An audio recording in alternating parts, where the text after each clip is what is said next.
नाजरीन, आज हम आपको बताएंगे कि जो गिनती लिखी जाती है इसके पीछे क्या राज है, ये ऐसे ही क्यों लिखी जाती है। यानी ये जो इसे दो है, ये तीन भी तो हो सकता था। ये तीन ऐसे क्यों लिखा जाता है। इसे हम छह क्यों नहीं कहते और इसको हम सात क्यों नहीं कहते।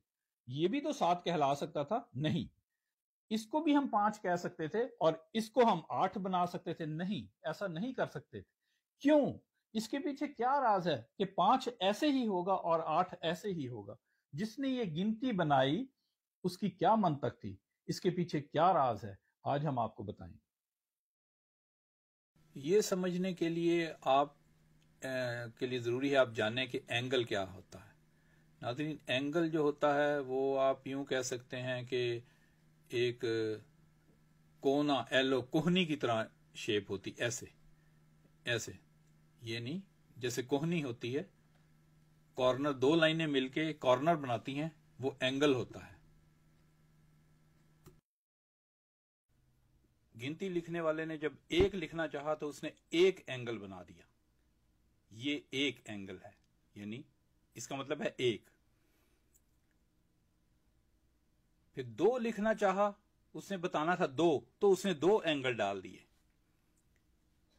एक एंगल और ये दूसरा एंगल, यूं बन गया दो। फिर जब तीन बताना चाहा तो उसने तीन एंगल डाल दिए। पहला एंगल, ये दूसरा एंगल और ये तीसरा एंगल, यानी तीन एंगल डाल के उसने शो कर दिया कि वो तीन है। इसका मतलब चार लिखना था, जब चार बनाया तो चार एंगल डाले उसने, यानी ये शो किया कि ये चार है। पहला एंगल, एक एंगल, दो एंगल, तीन एंगल और ये चार एंगल। चार एंगल पूरे हो गए, यानी ये चार है। अब पांच लिखना था उसने, तो उसने पांच एंगल डाले। एक, दो, ये तीन, ये चार और ये पांचवा एंगल। पांच एंगल डाले यानी पांच, और यूं ये पांच लिखा गया। छह लिखना था तो छह ऐसे बनाया, यानी छह एंगल डाल दिए। एक, दो, तीन, चार, पांच और ये छह एंगल, यानी छह बाद में लिखते लिखते ये ऐसे लिखा जाने लगा। सात एंगल, ये देखें सात लिखा है उसने, यहां उसने सात एंगल डाले हैं। आपने ये देखा, ये लोग सात के बीच में ऐसे लकीर डालते हैं। दो एंगल, तीन एंगल, चार एंगल, पांच, छ, सात। ये जो लकीर बीच में लगाई जाती है, ये सात एंगल पूरे करने के लिए लगाई जाती है।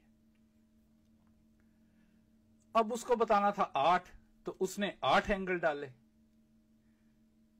एक, दो, तीन, चार, पांच और ये छह एंगल, ये सात एंगल, ये आठ एंगल। इससे इजहार होता है कि ये आठ लिखा है। इसको ऐसे भी लिखा जाता है, यहां भी आठ एंगल हैं। एक, दो, तीन, चार, पांच, छ, सात, आठ। बाद में ये ऐसे लिखा जाने लगा रवानी से। अब नौ लिखना है तो नौ एंगल डालने पड़ेंगे। ये नौ एंगल हैं, इसका मतलब है नौ। एक एंगल, दो एंगल, तीन, चार, पांच, छ, सात, आठ, नौ। यूं नौ एंगल, नौ लिखा गया। अब ये है गोल दायरा, इसमें कितने एंगल हैं? ये तो गोल है, एंगल तो ऐसे होता है कोना सा। इसमें तो एक भी एंगल नहीं है, जीरो है, ये सिफर है, क्योंकि इसके पास कुछ भी एंगल नहीं है, कोई भी एंगल नहीं है यहां, लिहाजा हम इसे जीरो कहेंगे। जीरो एंगल है यहां, जीरो, सिफर एंगल।